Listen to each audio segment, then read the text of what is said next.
Oke, Bismillahirrahmanirrahim. Assalamualaikum warahmatullahi wabarakatuh. Kami ucapkan kepada Dr. Hamidah Ahmad serta kawan-kawan sekalian. Kami dari kumpulan 6 akan membentangkan tajuk proposal kajian tindakan kami, iaitu isu penguasaan asas darab dalam kalangan pelajar sekolah rendah. Sebelum itu, izinkan saya memperkenalkan ahli kumpulan saya. Saya sendiri, Wan Muhammad Akif bin Wan Ahmad Sukri, Nur Amirah binti Muhammad Amran, Rohani binti Muhammad, dan akhir sekali Muhammad Syafiq bin Khairul Azmi. Bagi refleksi pengajaran dan pembelajaran yang lalu, kami ditugaskan untuk mengajar matematik di sekolah rendah di kawasan luar bandar. Berdasarkan pengajian yang dibuat, didapati murid sekolah rendah di sesi pagi kurang memahami asas sifir. Untuk pengajian asas sifir ini, teknik hafalan sifir diajar dan ini memakan masa bagi sesetengah pelajar.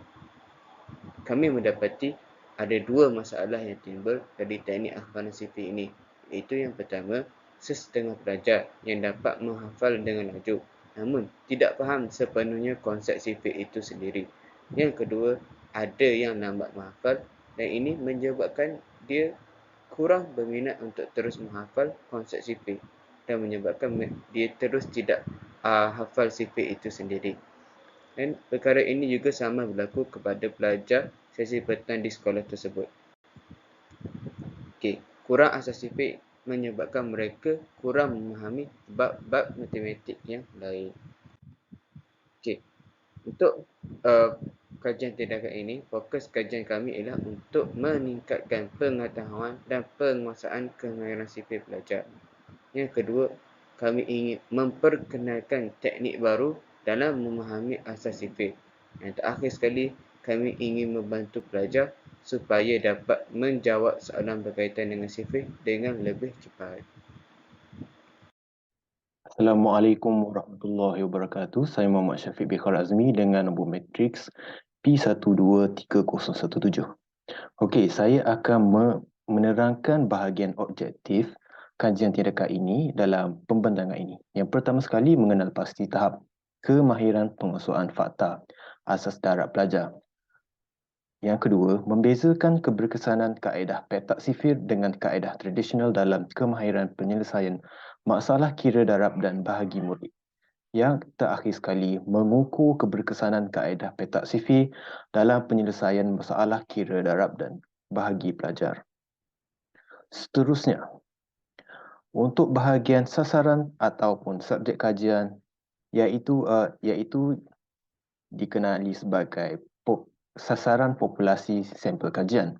Kajian ini telah dilaksanakan dengan jumlah sampel kajian 30 orang murid tahun 3 dari kelas Cemerlang dari Sekolah Kebangsaan Zainab 1 dan dibahagikan kepada dua kumpulan, iaitu kumpulan A yang diajari dan didedahkan dengan kaedah kotak sifir dan kumpulan B yang bertindak sebagai kumpulan kawalan didedahkan dengan kaedah tradisional yang merangkumi hafalan sifir.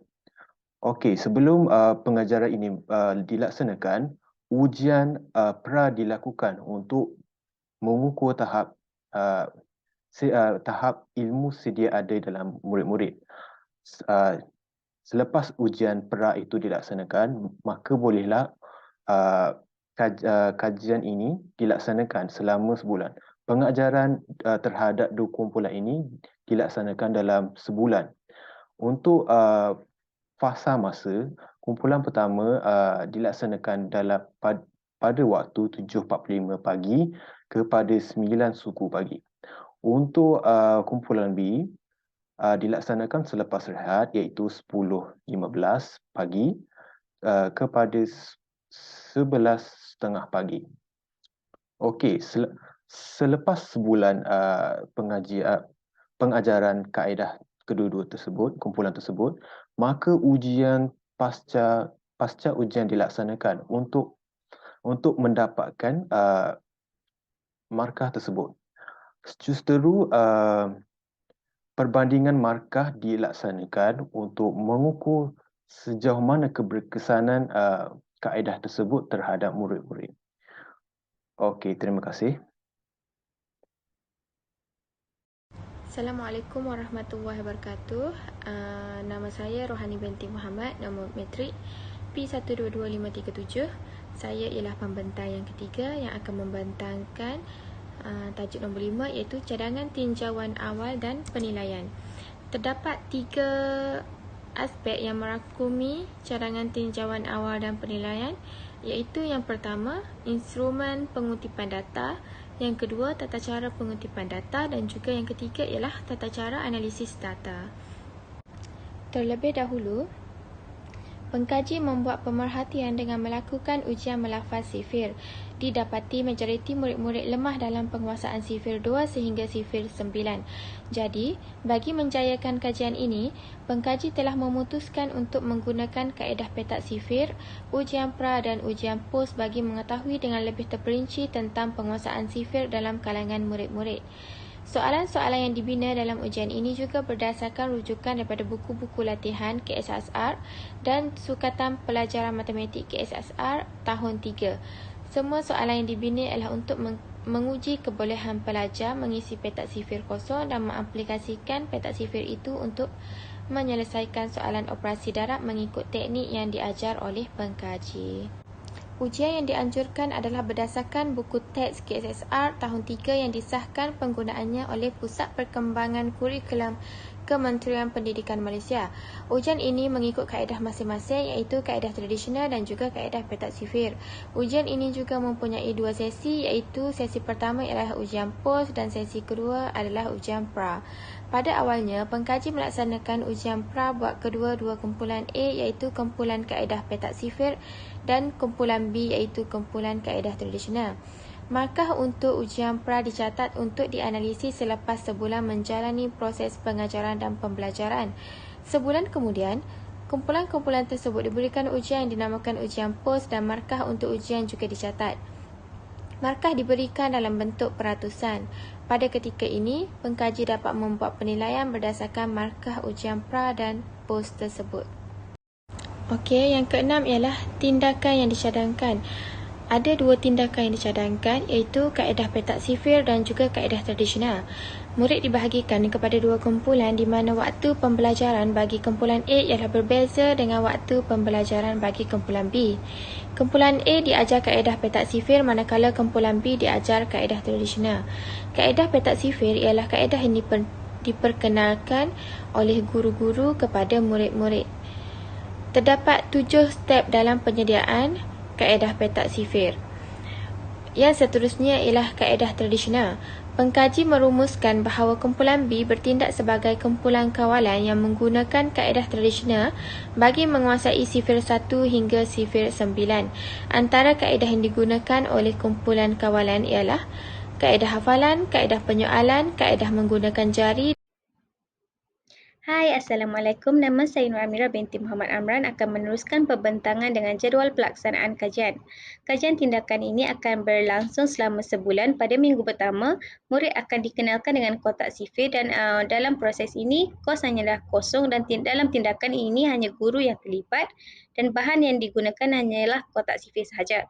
Pada minggu kedua dan sehingga minggu ketiga, latihan penggunaan kotak sifir akan diterapkan kepada murid-murid supaya mereka lebih biasa menggunakan kotak sifir dan kos untuk proses ini adalah kosong dan tindakan ini hanya melibatkan guru sahaja dan bahan juga hanyalah kotak sifir.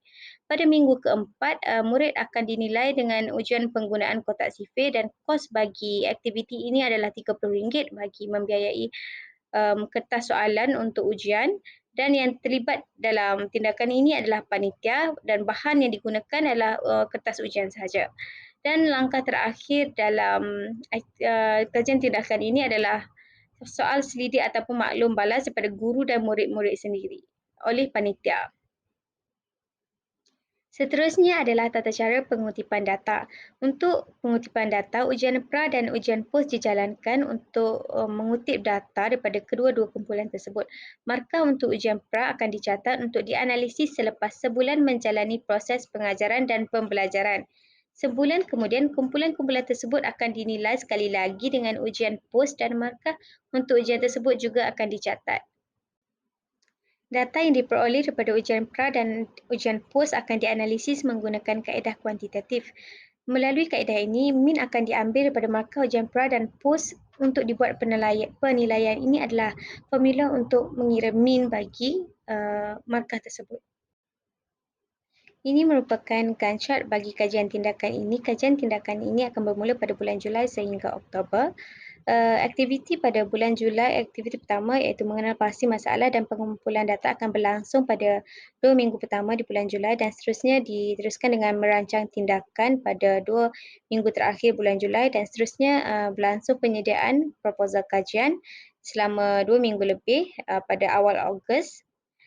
Dan seterusnya melaksanakan pra-ujian untuk mengumpul data awal pada minggu ketiga bulan Ogos dan seterusnya melaksanakan tindakan selama sebulan iaitu proses pengajaran dan penggunaan kotak sifir selama sebulan sehingga minggu ketiga September dan seterusnya ujian pos akan dijalankan untuk menilai keberkesanan pengajaran menggunakan kotak sifir pada minggu terakhir September dan seterusnya akan menganalisis data yang diperoleh pada ujian pra dan ujian pos dan seterusnya perbincangan dan pembentangan tindakan kajian akan dibuat berdasarkan data yang telah dianalisis dan seterusnya adalah penulisan laporan kajian tindakan.